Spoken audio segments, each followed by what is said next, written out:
Hello, students, and welcome back as we finally conclude our chapter on the Renaissance and Reformation, talking about how the Catholic Church ultimately attempts to heal the wounds of the Reformation and essentially reform itself.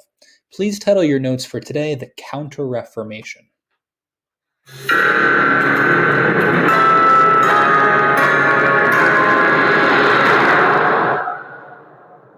So you can kind of think of today's class as like an end to this narrative or this story that begins with Martin Luther posting his 95 Theses on the church door in Wittenberg, Germany, ultimately allowing all of this new anger against the Catholic Church to spread, the birth of humanism, of questioning the church, questioning your place in the world, and then ultimately it comes back to the church itself for them to see if they can prevent their own followers from leaving.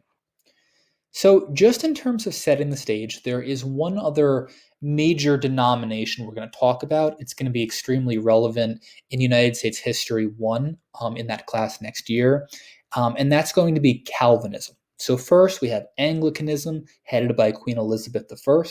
We have Lutheranism, headed by Martin Luther, and now we'll be adding Calvinism, which will be originally centered in Switzerland under John Calvin. So just to show you on a map, you've seen this before, but this is the different pattern or movement of the religions throughout Europe. Keep in mind that the Holy Roman Empire, especially Spain, Portugal, parts of France, will remain extremely Catholic at the time. We'll continue talking about the confrontation between Catholicism and Protestant religions for several weeks going forward.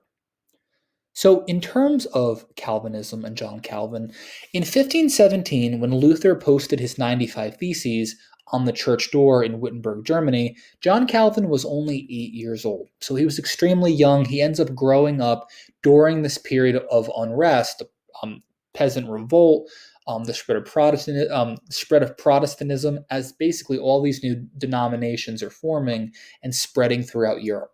And he composes a work called Institutes of the Christian Religion, arguing that people essentially are sinful by nature and that God has already selected a select few number of people to be saved before they're even born. So what you do in life ultimately has no bearing on whether you go to heaven or hell, but rather it's this idea of predestination, that your destination is mapped out for you at the time of birth.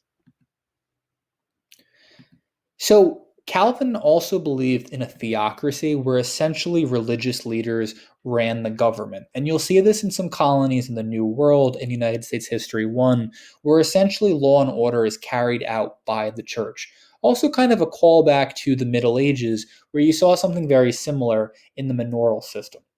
In 1541, Geneva, Switzerland asks Calvin to be the leader of their city, and it becomes the epicenter of Calvinist belief. So, just as a quick side note, just to further explore the spread of this, John Knox, who was a Scottish preacher at the time, is also inspired by Calvin. He calls his followers the Presbyterians. You're probably familiar with the Presbyterian Church in modern day. Calvinism ends up spreading back home with John Knox to Scotland, and it creates a bit of a conflict in the United Kingdom where you have Anglicanism and Protestantism and Catholicism in the lower part of the island, and now you have Calvinism toward the north in Scotland, and of course Catholicism in Ireland as well. So the Catholic Church is seeing its followers leaving, and they're seeing their power diminish. So they come to the conclusion that they have to reform themselves, and this becomes known as the Counter Reformation, right? They're counter reforming themselves. So one reformer notable here is Ignatius of Loyola, and his followers are the Jesuits. They're a big part of the ultimate decision made by the church about trying to spread Christianity.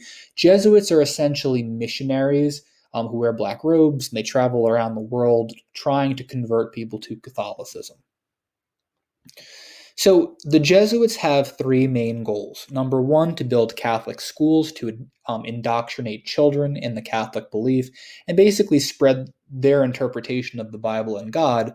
Number two, to travel around the world. They become particularly notable in the New World colonies where you have a lot of people traveling to start a new life. and seek religious freedom. So it becomes a very easy avenue to travel and try to grow Catholicism there. They do butt heads with Native Americans who do not identify as any European religion, obviously, and that becomes a source of contention as well. And then finally, their last goal is stopping the spread of Protestantism, which has been spreading rapidly all throughout Central Europe.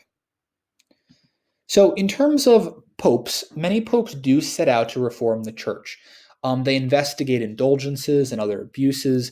They ultimately approve the Jesuit order to travel around the world and spread Catholicism. And most importantly, they call a very famous meeting of the church at the Council of Trent, taking place in Trent, Italy, to discuss many of these changes and reforms. At the Council of Trent, three essential things are decided. Number one, the church's interpretation of the Bible was final. Obviously, this is a direct response to Martin Luther, who produces his own Bible written in the vernacular, in German, that can be easily read by the public. The point of this is to demonstrate to people that you have to believe the church's interpretation of the Bible, and you should not question the church's authority. Number two, people needed good works for salvation. You could not purchase indulgences and simply buy your way out of purgatory or hell. You actually needed to be a good person. And finally, perhaps most interesting, indulgences are valid. So you can still donate to the church and purchase indulgences, which the church considers that it needs to finance itself. But false selling of them, unless it's been approved by the church, is essentially banned. So, just a few quick things in terms of the legacy of the Reformation. These are just some important things to keep in mind to really wrap up this chapter. It really ends the Christian unity in Europe. Up until this point, Europe was largely what would be considered an ecclesia, where essentially everyone follows the same ideology or philosophy in the form of the Catholic Church. But now we have all of these new denominations. The Council of Trent does unify the Catholic Church and create a common message to push out to people, but the cat's already out of the bag and the church has lost an enormous amount of power.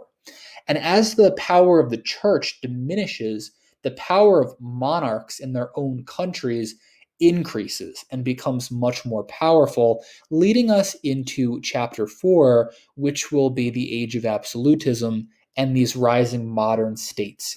England, France, Spain, etc., etc.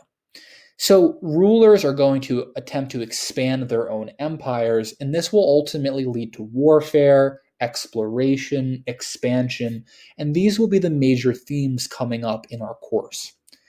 Just to conclude this chapter, this is the religious breakdown of Europe in 1600, where we'll pick up in the next chapter. And you can see just how splintered Europe has become, where we have Portugal, Spain, Ireland, France, and some parts of the Holy Roman Empire are Catholic.